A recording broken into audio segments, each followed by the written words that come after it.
Король рок-н-ролла, парень, от которого фанатели битлы, ну и почему плохо злоупотреблять разными веществами.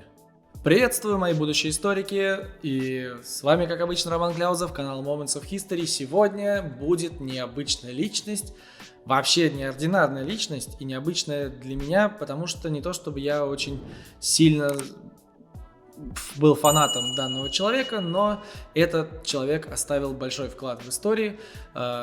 Почему я о нем снимаю ролик? Я тут недавно, представьте себе, в 30 лет посмотрел замечательный мультик «Лило и Стич». Тронула меня. Тронула меня! А я не трогаю! Тронула меня! И, значит, там был один человек, по которому оба этих персонажа фанатели, и это Элвис Пресли. У нас сегодня история короля рок-н-ролла, поэтому устраиваемся поудобней. Поехали!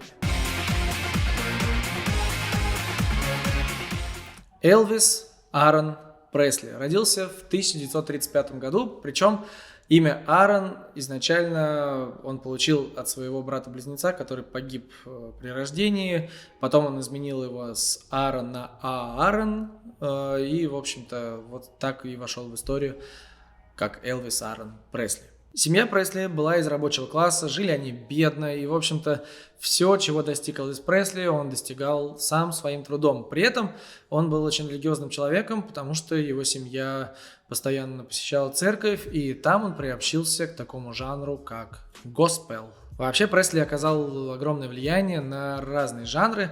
Ну, во-первых, это рок, это, конечно же, кантри и госпел. Кантри — это примерно вот так.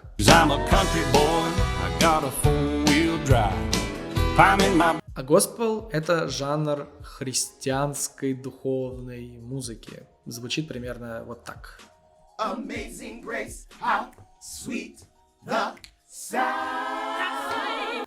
Уже в 10 лет у Пресли появляется гитара, и он побеждает в школьном конкурсе талантов, и это, конечно, его вдохновляет, и он начинает, в общем-то, что-то придумывать. Хотя, кстати говоря, интересный факт, Пресли не написал сам ни одной своей песни, вот, то есть он был крутым исполнителем, но писал как бы не он. При этом Пресли, чтобы реализовать свою мечту и быть музыкантом, работал в разных местах, порой на нескольких работах, а друзья были у него не очень, они ему советовали бросить музыку вообще, что у него ничего не получится.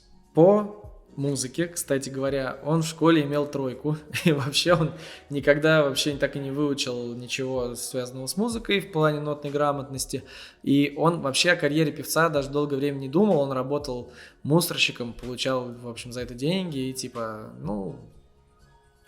не судьба.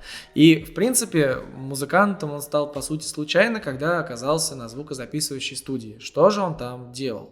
На звукозаписывающую студию он пришел, чтобы записать несколько песен в подарок своей маме, которую он очень любил. И там его заметил человек, который и сделал на него ставку. Владельцем звукозаписывающей компании был Сэм Филлипс, который говорит: давай, парень, поехали в турне. И, значит, он едет в турне, начинает там, значит, играть, концерты свои, и людям заходит. При том, что Пресли очень отличался тем, что он был таким очень нестандартным, его движения были нестандартные, вызывали шок в то время у американского общества, типа он там, что он попой трясет, что он делает вообще, что у него с прической, и вообще какого фига это, что происходит.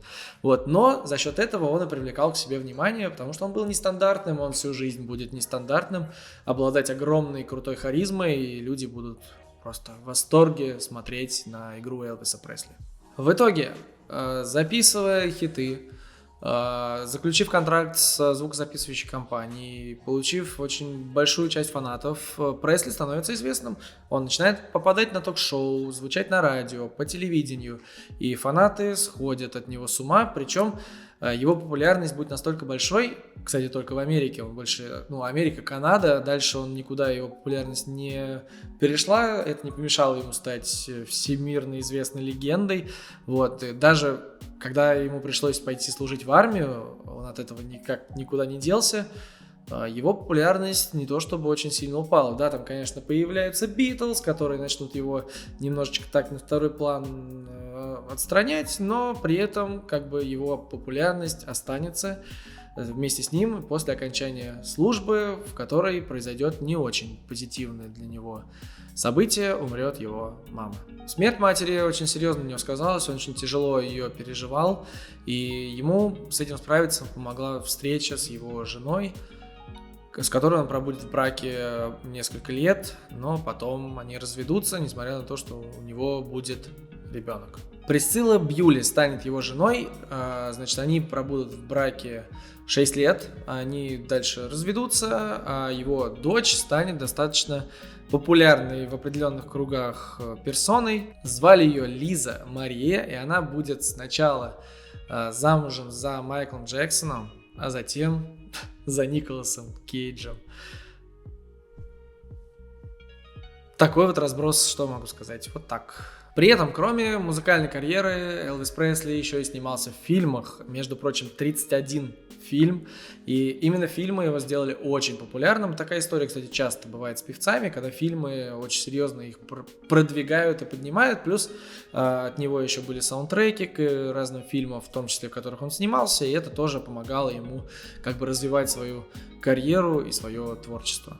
К концу 60-х популярность Пресли начинает падать, и он такой: так, я король рок-н-ролла, мне надо напомнить о себе.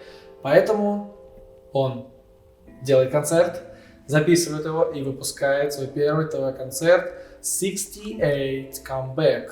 И что? Камбэк случается, снова люди все: о, Элвис Пресли, все начинают сходить по нему с ума. При этом, несмотря на популярность, у Пресли было много проблем. Например, зависимость от лекарств и наркотических веществ, лишний вес, с которым он боролся и который доставлял ему проблемы. Дальше, черные очки, которые он постоянно носил, это не потому, что я такой пафосный, у меня черные очки, а потому что у него была глаукома на левом глазу, то есть это тоже доставляло ему неудобства. В 1977 году, в возрасте 42 лет, Элвис Пресли погиб, и погиб он от передозировки препаратами, которые раньше, очень многие обвиняют, что раньше лекарства вообще направо и налево раздавались, и Пресли злоупотреблял лекарствами, не только лекарствами, что и привело его к гибели. К большому сожалению, человек ушел очень рано, хотя мог добиться еще огромных высот. При этом Пресли, безусловно, останется как легенда рок-н-ролла, король рок-н-ролла, который очень много вложил в рок-музыку, в кантри, в госпел, который смог развить дальше музыкальную индустрию, и за это ему огромное спасибо. Элвис Пресли был похоронен в поместье Грейсленд рядом со своими родственниками, и, конечно, о нем всегда вспоминают достаточно позитивно, достаточно с теплотой, с каким-то душевным таким порывом, да, человек, который не смог справиться со своими проблемами, но человек, который привнес так много в рок-н-ролл, вообще принес очень много современной музыки, толкнул ее вперед и дал ей развитие. Король рок-н-ролла умер рано, но музыка его живет, музыка его до сих пор с нами, и это достойно уважения. Его творчество, его подход достоин уважения. И я призываю вас как можно больше узнавать таких интересных личностей, которые двигали историю вперед, потому что это интересно. А чтобы узнавать таких личностей, я рекомендую вам, как обычно, подписаться на наш канал, поставить лайк этому видео, чтобы его как можно больше людей увидело, подписаться на социальные сети и быть с нами. Ну и, естественно, учите историю. Всем пока. A little less conversation, a little more action, please. All this aggravation and satisfaction in me. A little more bite, a little less bark. A little less fight, a little more spark. Close the mouth and open up your heart. Now baby, satisfy me.